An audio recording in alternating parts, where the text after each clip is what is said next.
हिमाचल में बारिश बर्फबारी सहित ओलावृष्टि का येलो अलर्ट जारी। कैफे में ले जाकर नाबालिग से किया दुष्कर्म। मंडी में सुकेती खड्ड में गिरा ट्रक। सुन्नी में अपने ही बंदूक का शिकार बना युवक। अनिरुद्ध सिंह ने ली ग्रामीण विकास और पंचायती राज विभाग की रिव्यू बैठक। पंचायतों के विकास कार्य में ऑनलाइन टेंडर प्रक्रिया आरंभ करे सरकार। ओपीएस बहाल होने के बाद अब किस तरह रहेगी एसओपी, बोले एनपीएस अध्यक्ष प्रदीप ठाकुर। हिमाचल प्रदेश बनेगा देश का पहला ग्रीन राज्य। हिमाचल प्रदेश में अभी लोगों को बारिश बर्फबारी से निजात नहीं मिलेगी। मौसम विभाग की माने तो प्रदेश में अभी मौसम खराब बना रहेगा, जिससे पहाड़ों पर बर्फबारी होगी तो वहीं प्रदेश के कई क्षेत्रों में बारिश के आसार है। इस दौरान ओलावृष्टि और अधड़ चलने का भी अलर्ट जारी हुआ है। मौसम विभाग द्वारा जारी किए गए ताज़ा पूर्वानुमान के तहत प्रदेश में 26 जनवरी तक मौसम खराब रहेगा। मौसम विभाग ने चंबा, कांगड़ा, मंडी, कुल्लू, शिमला, लाहौल स्पीति, किन्नौर जिले के कई भागों में बारिश बर्फबारी का येलो अलर्ट जारी किया है।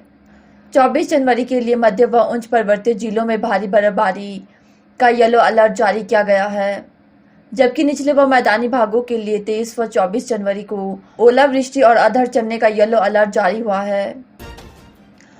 जिला कुल्लू में 16 वर्षीय नाबालिग के साथ दुष्कर्म का मामला सामने आया है।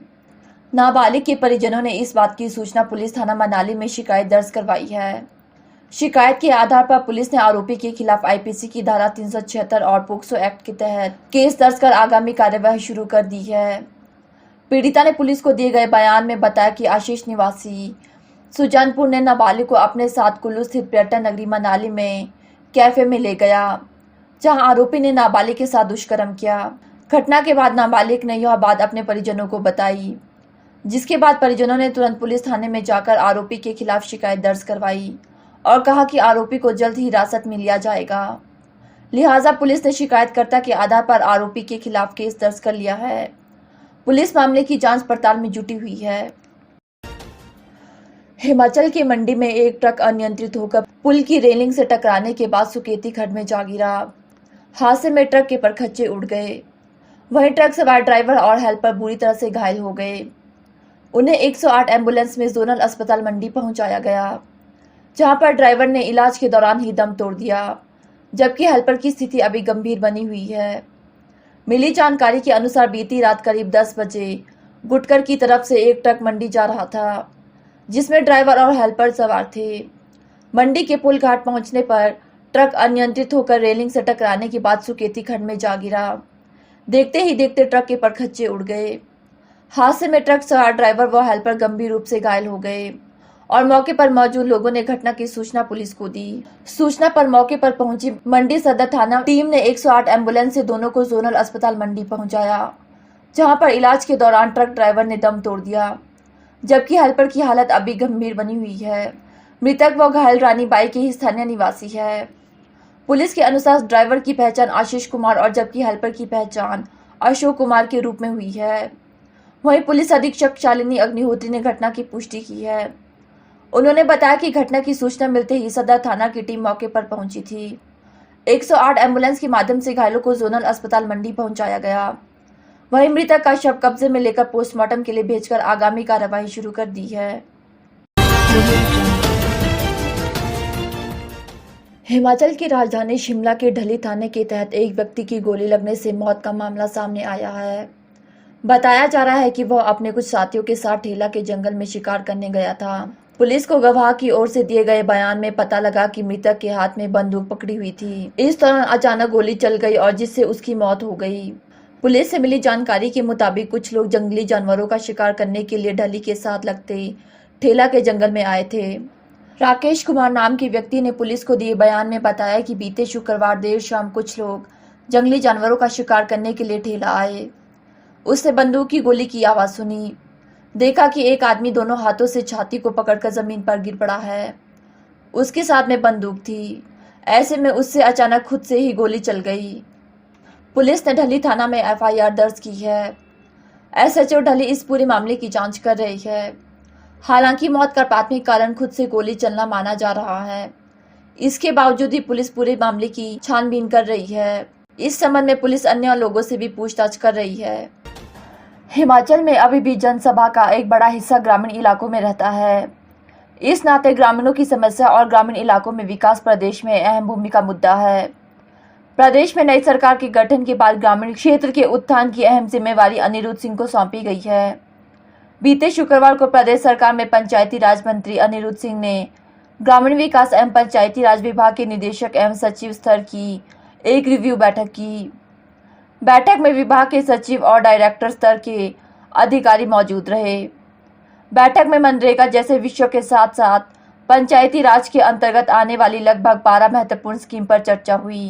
वैसे तो हमारी कोई भी पंचायत जो है सारी ऑनलाइन हो चुकी है। पंचायत कोई ऐसी पंचायत नहीं जो ऑनलाइन नहीं है।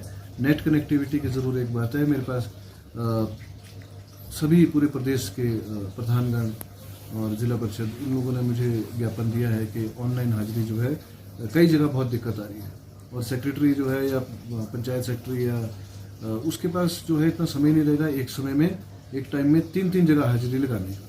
इसके लिए एक कुछ ना कुछ हम लोग तरीका निकाल रहे हैं। विभाग से बात करी है, कल बैठ के कोई प्रपोजल उसके लिए बना रहे हैं, SOP बना रहे हैं हम लोग कैसे इसको ओवरकम कर सकते हैं। पंचायती राज और 4000 के करीब जो है पद खाली है और इसके लिए वो भी ऑलरेडी उसका सारा कुछ हमने डिटेल ले ली है और माननीय मुख्यमंत्री के समक्ष हम पेश कर रहे हैं, क्योंकि कांग्रेस का विजन है और गारंटी है कि 1 लाख नौकरियां देने का। तो हम लोग इमीडिएटली उसके ऊपर हम लोग एक्शन नौकरियां जो है रूरल डेवलपमेंट में और पंचायती राज में भरी जाएगी। महिलाओं को 1500 देने की बात कमेटी माननीय मुख्यमंत्री जी ने बनाई है। 1500 रुपये जो महिलाओं को हमने 18 से 60 देने हैं। उसके लिए 23 तारीख को जो हमारी 13 तारीख को जोड़ी वाले जो हमारी कैबिनेट हुई थी उसके बाद उसकी नोटिफिकेशन हुई है और उसके ऊपर अभी मीटिंग करने के बाद ही आपको कुछ ये कल जो है रूरल डेवलपमेंट और पंचायती राज की रिव्यू मीटिंग ली गई, जिसमें सेक्रेटरी रूरल डेवलपमेंट और डायरेक्टर और अन्य अधिकारीगण मौजूद थे।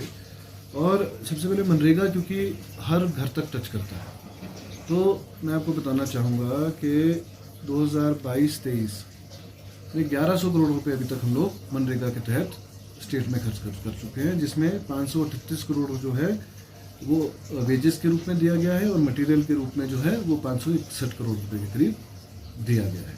पूरे डिपार्टमेंट की हमने रिव्यू मीटिंग ली है, क्योंकि आपको पता है कि रूरल डेवलपमेंट के अंडर जो है कई चीज़ें आती है। लाइवलीहुड मिशन है, महात्मा गांधी मनरेगा है, स्वच्छ भारत मिशन है, मुख्यमंत्री ग्राम कौशल योजना है, दीनदयाल उपाध्याय ग्रामीण कौशल योजना और श्यामा प्रसाद मुखर्जी अर्बन मिशन है, मातृशक्ति बीमा योजना।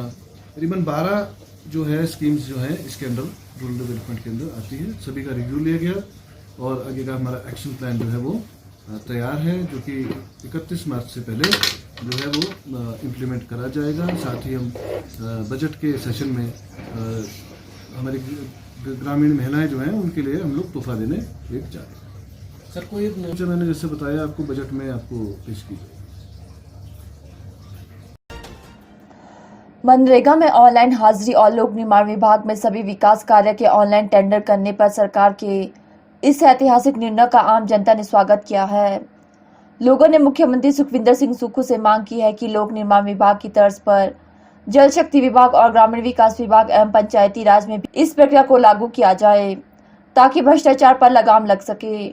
जिनका क्षेत्र के बुद्धिजीवी वर्ग का कहना है कि विशेषकर पंचायतों में 1 से 5 लाख तक के विकास कार्य काफी मात्रा में करवाई जाती है, जिनमें किसी प्रकार की टेंडर प्रक्रिया नहीं अपनाई जाती, बल्कि अपने चहेतों के काम दी जाती है, जिसमें अक्सर गुणवत्ता का सदैव अभाव रहता है। इसी प्रकार भारत जनता द्वारा मनरेगा के कार्यों में ऑनलाइन हाजिरी लगाने के निर्णय से भ्रष्टाचार पर अंकुश लगेगा। लोगों का कहना है कि अतीत में मनरेगा के विकास कार्य में बहुत धांधली हुई है। मनरेगा के तहत अनेक समृद्ध परिवारों को सिंचाई टैंक, भूमि सुधार और गौशाला निर्माण के लिए अनेक पंचायतों ने योजनाएं स्वीकृत की गई है। गरीबी रेखा से नीचे रहने वाले गरीब लोगों को मनरेगा का लाभ बहुत कम मिल पाता है। अनेक पंचायतों में एक परिवार को 3 से 4 टैंक स्वीकृत कर दिए, जबकि गरीब व्यक्ति के हिस्से में एक भी नहीं आता। लोगों की सीएम सुखविंदर सिंह सुक्खू से यह मांग है कि बीपीएल परिवारों का दोबारा से चयन किया जाए। मौजूदा सूचियों में अधिकांश साधन संपन्न परिवार शामिल है, क्योंकि ग्राम सभा की बैठक में गांव के कुछ प्रभावशाली व्यक्ति अपने चहेतों को बीपीएल सूची में डलवा देते हैं और गरीब व्यक्ति के चयन को दरकिनार किया जाता है। अनेक बीपीएल में शामिल परिवारों के पास पक्के मकान इत्यादि सभी सुविधाएं उपलब्ध है, परंतु उन्होंने बीपीएल सूची में डालने के लिए अपने बच्चों के परिवार को पंचायत रजिस्टर में अलग दर्शाया गया है। लोगों का कहना है कि पंचायत के कार्यों का ऑडिट होना चाहिए। ऑडिट ना होने की स्थिति में पंचायतों में घोटालों की संभावना बहुत रहती है। पंचायतों के विकास कार्य के निरीक्षण में विभागीय टीम द्वारा सोशल ऑडिट की केवल औपचारिकता निभाई जाती है। पंचायतें प्रशासन की मूल इकाई मानी जाती है, जिसमें पारदर्शिता लाने के लिए सुक्खू सरकार को भविष्य में कड़े फैसले लेने की आवश्यकता है। जी नमस्कार। देखिए, हिमाचल प्रदेश में पेंशन बहाल हुई है, जिसके लिए माननीय मुख्यमंत्री महोदय, उप मुख्यमंत्री महोदय, समस्त सरकार का हम धन्यवाद करते हैं और सब कर्मचारी साथियों को बधाई देते हैं। और इस विषय में अब क्योंकि ऑफिस मेमोरेंडम निकल चुका है, इस पर एसओपी बन रही है और एसओपी में वही चीज़ें आएंगी जो कर्मचारी मांग रहे हैं। पुरानी पेंशन का मतलब है पुरानी पेंशन, जिस पे लगातार काम भी हो रहा है। हम जो है यहाँ सचिवालय में कुछ अधिकारियों से मिले थे, तो बहुत अच्छा रिस्पांस सबकी ओर से, जिसके लिए हम उनका धन्यवाद करते हैं। और हमने एक वादा सरकार से किया था कि अगर हमारी पेंशन बहाल होती है तो हम एक आभार रैली वो हम खुशी से करेंगे, क्योंकि बहुत बड़ी खुशी पेंशन बहाली से हुई है। तो 1 लाख से अधिक कर्मचारियों के साथ हम धर्मशाला में जो आभार रैली करने जा रहे हैं, जिसकी तिथि अभी निर्धारित नहीं हुई है। जैसे तिथि निर्धारित होगी उससे भी आपको अवगत करवाया जाएगा। और पुनः कर्मचारी साथियों को बहुत बहुत बधाई, सरकार का बहुत बहुत धन्यवाद। हिमाचल प्रदेश को देश का पहला ग्रीन राज्य बनाने के लिए सुखविंदर सिंह सुक्खू सरकार ने कवायद तेज कर दी है। सरकार ने कांगड़ा, हमीरपुर और शिमला जिले में सभी सरकारी गाड़ियां और बस से इलेक्ट्रिकल सुनिश्चित करने का फैसला लिया है, जबकि ट्रांसपोर्ट विभाग को सभी इलेक्ट्रिक गाड़ियां खरीदने के निर्देश दिए गए हैं। इसके लिए 31 मार्च का टारगेट भी तय किया गया है। उद्योग मंत्री हर्षवर्धन चौहान ने कहा कि पर्यावरण को स्वच्छ बनाए रखने के लिए इलेक्ट्रिकल वाहनों का ज्यादा प्रयोग होना चाहिए। इसे सुनिश्चित करने के लिए सरकार में पहले चरण में 3 जिलों में इलेक्ट्रिकल वाहनों को शुरू किया जाएगा, जिसके लिए 50 जगहों पर चार्जिंग स्टेशन स्थापित करने के लिए भी सरकार ने निर्देश दिए है। आदरणीय श्री सुखविंदर सिंह सुक्खू जी ने जो है हिमाचल प्रदेश को जो है वो ग्रीन एनर्जी स्टेट बनाने का जो प्रयास किया है, और उस ओर जो है इन्होंने जो है काफ़ी कदम उठाए हैं। जैसा कि हिमाचल प्रदेश में जो है 4 डिस्ट्रिक्ट्स जो हैं, शिमला, हमीरपुर और 2 कांगड़ा है, उसको टोटल सरकारी जो गाड़ियां हैं वो इलेक्ट्रिकल गाड़ियां इन तीनों ज़िलों में जो है खरीदी जाएगी। और मुख्यमंत्री जी ने ये आदेश भी दिए हैं कि जो इलेक्ट्रिकल पॉइंट्स है, चार्जिंग पॉइंट्स है, वहाँ पर कोई राउंड अबाउट 25 स्टेशंस की जो है 50 स्टेशंस की जो है वो चार्जिंग स्टेशंस की ज़मीन ट्रांसफ़र करके और चार्जिंग स्टेशन को जो है तैयार करने की जो है वो प्रक्रिया जो है वो शुरू कर दी गई है। हिमाचल सरकार ने 150 इलेक्ट्रिकल बसेस खरीदने का भी फैसला किया है। 150 सरकारी बसों को जो है वो खरीदने का भी फैसला किया है। ऑर्डर प्लेस हो चुके हैं और ट्रांसपोर्ट डिपार्टमेंट जो है टोटल ट्रांसपोर्ट डिपार्टमेंट जो है उनकी जो गाड़ियां हैं, सरकारी गाड़ियां हैं, वो टोटल इलेक्ट्रिकल गाड़ियां होंगी। और मुख्यमंत्री जी ने शायद 31 मार्च जो है वो इलेक्ट्रिकल गाड़ियां ट्रांसपोर्ट डिपार्टमेंट के निर्देश दिए। कुछ गाड़ियां 3 गाड़ियां आ चुकी हैं, 15 गाड़ियां जो है वो लगभग कोई अगले महीने या मार्च के लास्ट में जो है वो गाड़ियां आ जाएंगी। इसी तरह से इससे ये भी होगा कि हमारे जो है पैसा जो है वो भी जो गाड़ियों की मेंटेनेंस पे जो है और वो खर्चा भी कम होगा और एनवायरनमेंट जो हमारा है वो भी उसकी भी जो है रक्षा होगी। जैसे हिमाचल प्रदेश जो है पहाड़ी राज्य है, पर्यावरण संरक्षण के लिए जो है हमारी पहली प्राथमिकता है। अब जैसे शिमला में भी, शिमला जो शहर है वहाँ पे भी बहुत ज़्यादा पॉल्यूशन हो गया है। अभी पिछली सरकार ने इलेक्ट्रिकल बसेस बहुत थोड़ी यहाँ पे इस्तेमाल यूज़ की थी, अराउंड अबाउट 50 बसें इन्होंने की थी, मगर उसकी फ्लीट को जो हम वो बढ़ाएंगे। शिमला, हमीरपुर एंड कांगड़ा डिस्ट्रिक्ट जो है फर्स्ट फेज़ में जो है इसमें टोटल सरकारी अधिकारियों की गाड़ियाँ इलेक्ट्रिकल होंगी, बसेस इलेक्ट्रिकल होंगी। और नेक्स्ट फेजेज़ में जो 12 डिस्ट्रिक्ट बच जाएंगे, नेक्स्ट फेज़ में जो है वो हम उसको जो है वो इलेक्ट्रिकल बसेस यूज़ करेंगे। पुरानी ये जानकारी है कि वो ज़्यादा कॉस्टली भी है। नहीं देखो, नहीं बढ़ जाएगा उसके। नहीं देखो, ऐसा ना, ठीक है, वन टाइम कॉस्ट तो इलेक्ट्रिकल गाड़ियों की महंगी है, मगर रनिंग कॉस्ट उसकी जो है वो बहुत कम है उसकी जो है। और इलेक्ट्रिकल स्टेशंस भी हमने प्लान वे में किया है कि हर जगह पे इलेक्ट्रिकल स्टेशंस जो है वो स्थापित किए गए। शहर के अंदर तो हमारे पास बिल्डिंग्स अवेलेबल है। अभी मुख्यमंत्री जी ये टूटी कंडी वाली जो है पार्किंग है वहाँ गए हैं और वहाँ भी कहा है इन्होंने कि वो इलेक्ट्रिकल स्टेशन जो है वहाँ पे स्थापित किया जाए। और जितनी भी पार्किंग्स हैं शिमला में, हर पार्किंग में इलेक्ट्रिकल स्टेशन को स्थापित करने के आदेश जो है वो मुख्यमंत्री जी ने दे दिए हैं। और ये बात आपकी ठीक है कि वन टाइम महंगी है, और हमने मुख्यमंत्री जी ने, सरकार ने फैसला लिया इलेक्ट्रिकल जो गाड़ियाँ हैं उनकी जो रजिस्ट्रेशन के भी जो है वो उसमें भी जो है वो कटौती की जाएगी। बाकी तो एक रेगुलर पॉलिसी जो इलेक्ट्रिकल व्हीकल्स की होगी वो मुख्यमंत्री जी अपने बजट में जो है नई पॉलिसी को वो आपको डिटेल में बताएंगे। मगर मोटी मोटी है कि वी आर मूविंग टुवर्ड। कब तक लग जाएंगे सर चार्जिंग स्टेशन जो है? नहीं, ये तो प्रोसेस में है। सर, प्राइवेट ट्रांसपोर्ट भी तो महत्वपूर्ण अंग है, क्या उनको भी आप जो है प्रोत्साहित करेंगे? नहीं, बिल्कुल पुरानी बिल्कुल। गाड़ियों का नहीं, क्या पहले किया देखो, जाएगा? फर्स्ट प्रायोरिटी हमारी जो है वो सरकारी HRTC की बसेस को इलेक्ट्रिकल करने की है, क्योंकि हमारे पास पैसे का भी हवा हुआ है। आपको पता है हिमाचल प्रदेश 75,000 करोड़ रुपए के कर्ज के नीचे दबा हुआ है, और 11,000 करोड़ की देनदारी हमारी इस वक्त जो गवर्नमेंट एम्प्लॉयज़ की देनदारी है वो 11,000 करोड़ रुपए की है। आज हमको डे टू डे खर्चा चलाने के लिए हमारे पास पैसे नहीं है। हिमाचल प्रदेश का जो सरकारी खजाना है वो खाली है, प्रदेश कंगाल है। हमको हिमाचल प्रदेश को नए सिरे से जो है वो खड़ा करना होगा। आज हम रेवेन्यू कहाँ से आएगा, कहाँ पे रेवेन्यू की लीकेज है, आज हम जो है इसमें जो है वो लगे हुए हैं। हमने बहुत सारे सेक्टर्स में मुख्यमंत्री जी ने, हर मिनिस्टर को मुख्यमंत्री जी ने कहा है उनके डिपार्टमेंट में सरकारी खर्चों में कटौती कैसे की जाए, रेवेन्यू जनरेशन कैसे किया जाए।